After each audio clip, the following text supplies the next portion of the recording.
This is what working out and eating like a bodybuilder for 90 days looks like. This was me roughly 2 years ago today, October 2020. I know it was a tough year for a lot of us, and although I know things could have been much worse for me, I was struggling. I was weighing in at 240 pounds and in the worst shape of my life. I avoided pictures at all costs, and even after things started opening back up, I avoided any and all social interactions or outings because I was ashamed of anyone seeing me. But the weight was really only a physical representation of how badly I felt inside. My days were a constant loop of wanting to do things, then feeling too anxious about doing them, avoiding taking any action, and then feeling more anxious about it the next day. I felt like my life was just happening to me, and I was just in the passenger seat watching, repeating the same days over and over and over again, with no end or destination in sight. Fast forward to 2021, things started opening back up again, and I was able to get things slightly back to normal, get to a more manageable weight, and distract myself a bit more easily. But I didn't want normal, or to just distract myself. So 3 months ago, I decided I was going to challenge myself and commit to getting in the best shape of my life before the end of the year.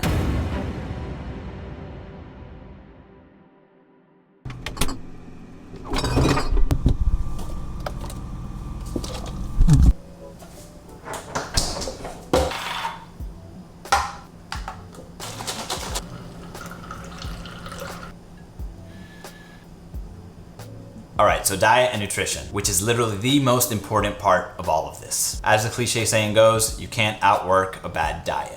And honestly, this was the part I was most worried about when it came to starting this journey. Now, me specifically, I'm a huge perfectionist and overthinker. So when it comes to stuff like diets and nutrition that have a lot of details and are typically overcomplicated, I'd find myself thinking that I needed to understand every minute detail, the perfect calorie macronutrient ratio, the best optimal foods to eat, and just know everything before I even got started. And that's just not how it works. It's not how it works with life. It's not how it works with fitness or nutrition. It's always better to just get started and learn as you go. So keeping that in mind, for purposes of this video, I want to keep it as simple as possible. And I want to challenge myself to explain my diet and nutrition in under 2 minutes. If I don't, I have this raw egg white that I've poured into this cup, and I'm gonna be drinking it.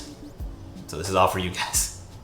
All right, so let's get it started. So the first things when it comes to diet, to keep it simple, it's all about calories in versus calories out. So I wanted to lose weight, so I needed to consume less calories than my body was burning, AKA a calorie deficit. So what my macronutrient breakdown looked like was 230 grams of protein, 260 grams of carbohydrates, and 55 grams of fat. Now, I followed these foods through a structured meal plan.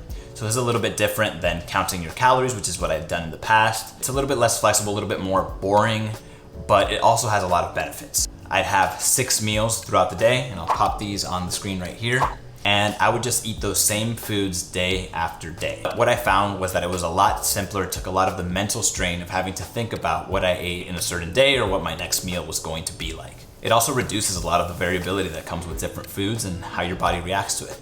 You kind of know what to expect. Now, I know the meal plan can get extremely boring, so things like diet sodas or low calorie sauces, as long as they're under 10 to 20 calories, were things that helped me spice things up a little bit and change up the flavors of the things that I ate every day. Also, it's always good to mention cheat meals. I typically try to avoid them when I'm starting off to build that momentum. Now, one cheat meal isn't gonna throw off weeks of hard work, but if you keep adding them each day, they'll eventually add up. The first thing I did when starting the structured meal plan was I went through my pantry and I threw out any foods that didn't fall into that. There's no reason to have those daily challenges and make things harder for yourself. I know some people out there can't do that because of kids or other family members, but the key portion there is just make them so they're not visible to you. Uh-oh.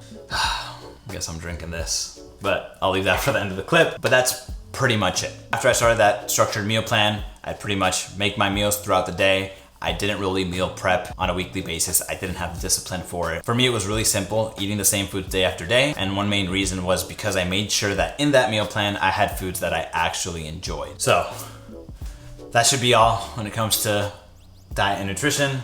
I completely missed my goal there, so I guess I'm drinking this.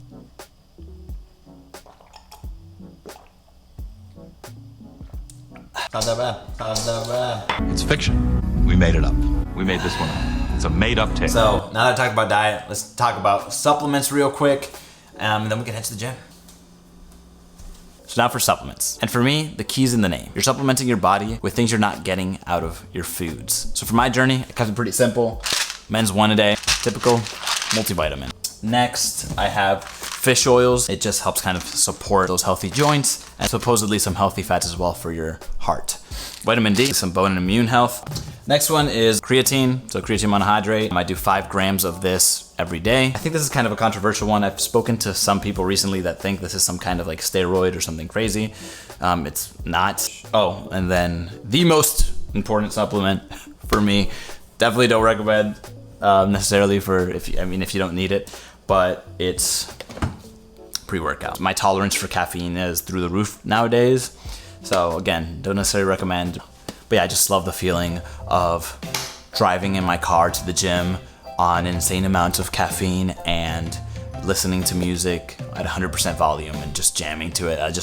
It gets me in the right mindset to have an amazing workout. Now granted, if I'm gonna have this, then I try to minimize my other caffeine intakes. I might have a coffee in the morning and that's it. And I need to have this before like 3 p.m. or I won't sleep that night. So that's pretty much it when it comes to supplements. So again, as I mentioned with the food, I'm gonna include a PDF in the description with a list of those supplements that I was taking along with all of the foods, because I didn't go through them specifically, but kind of just all the foods that I was having, my macros. Also put one separate for the workouts, which we'll get into now. So before I get into the workout portion of the video, there's actually something I need to share. As I mentioned at the start of this video, how I looked was only a physical representation of how I felt inside. And although having a goal to get in shape was good, I still felt like there was something missing. I read somewhere that action is the antidote to anxiety. So after reading that, I decided that I needed to take one of the million dreams that I had floating around in my head, choose one, and actually take action on it. So I decided to sign up for a bodybuilding competition, which fell exactly 90 days after the start of my fitness challenge. So after signing up, the pressure was officially on. There was no turning back now. Now before jumping into that, I'll get back into the workouts. Also, if any of the information that I've shared so far has been helpful to you in any way, it means so much to me if you could go down and just drop a like on the video. This is another one of those dreams that I've wanted to try for a while, and your support would mean the world to me. All right, so let's jump back into that workout.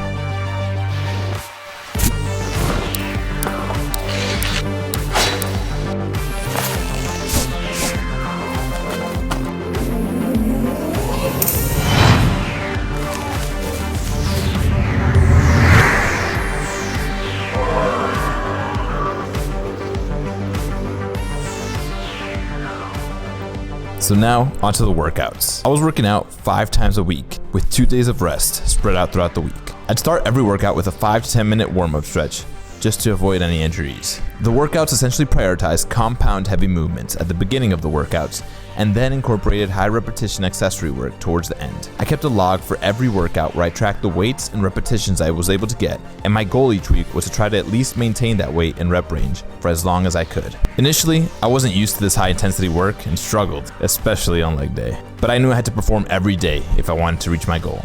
As for cardio, I started with about 5 sessions a week of 35 minutes of low intensity incline treadmill, and this eventually went up to 7 times a week for 55 minutes during my final weeks. Now I know that's a lot of sessions, but keep in mind that I had a tight time frame. Also, by manipulating my cardio, I was able to keep my food intake pretty high throughout the whole process, which made things more sustainable for me. This was all put together by a coach I hired who was an extreme help. We would have weekly check-ins to monitor my progress and make any modifications to my workout and diet as I got closer and closer to the competition date. Now, although it's not necessary, I definitely recommend an online trainer if you're getting started. Having those weekly check-ins was extremely important in keeping me motivated and helping manage my anxiety as I got closer and closer to stepping on stage. Finally, the day had come. I had flown to Houston, Texas for the Summer Shredding Classic, put together by fitness influencer and business mogul Christian Guzman at Alphaland. Now, if you haven't heard of Alphaland, it's essentially a Disney World for anyone into fitness, with people from all around the world traveling to come together and share their passion for all things fitness and to enjoy the show. Alright guys, so I am at Alphaland Gym here in Houston, Texas. Let me turn this off. And I'm competing in a bodybuilding show. I I'm kind of surprised myself, honestly. I've been wanting to try this out for a while, or I've been curious about trying it out for a while, and never actually done it. This year, and specifically I guess this channel, I wanted to focus on challenging myself to learn things and do things that I've thought about for a long time and never made the jump. And I really want to avoid regret at all costs.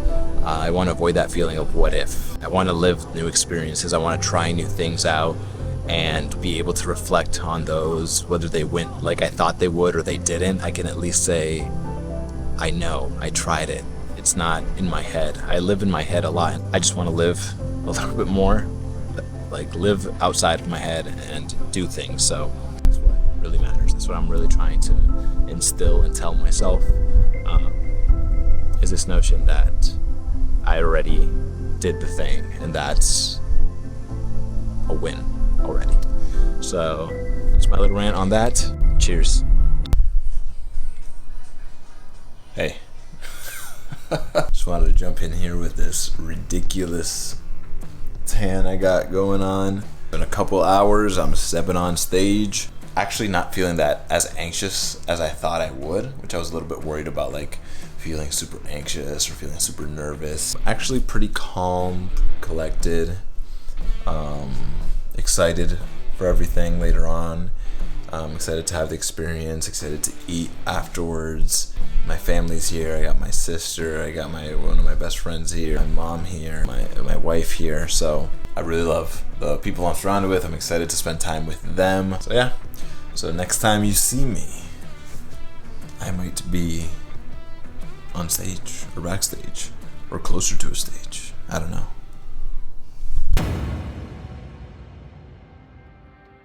After 90 days of this challenge, the time had finally come. Leading up to this, there were days where I questioned whether I could finally be consistent with something. Days where I wondered if I was good enough to win. Days where I considered quitting, because if I quit, I didn't have to confirm whether or not I was good enough. But those days were now in the past, and the only thing I could think about now was stepping out on stage when I heard my name and taking the moment in. And as soon as I walked out and looked out to the crowd, I realized the placement never mattered. I still felt like a winner.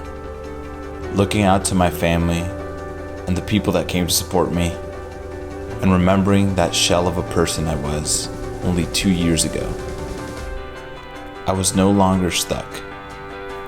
I had done something I thought I'd never do. And this was only the start.